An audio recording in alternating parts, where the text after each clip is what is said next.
Terza edizione del premio di poesia dialettale Nino Martoglio. Ieri a Grotta la cerimonia con la consegna anche di 2 premi speciali. Uno è andato al regista Pasquale Scimeca, l'altro al musicista Francesco Buzzurro. Sentiamo Franza Lapaglia. Giorno dopo giorno faccio sempre la stessa sciata, mi siete fermati. Ha vinto Michele Sarrica di Capaci con la raccolta di poesie Ogni giorno la vita.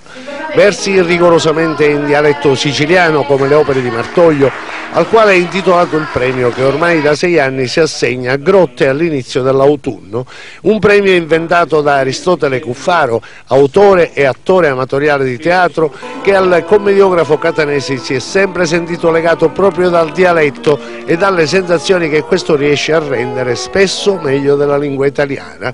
La raccolta di Michele Sarrica verrà pubblicata e questo per l'autore è un altro motivo di soddisfazione e di emozione, oltre al fatto di essere stato premiato.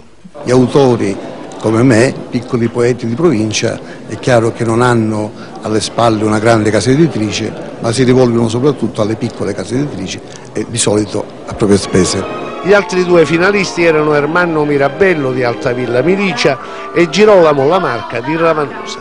Premi speciali sono stati assegnati al chitarrista agrigentino Francesco Buzzurro e al regista cinematografico Pasquale Scimeca, ospiti della serata.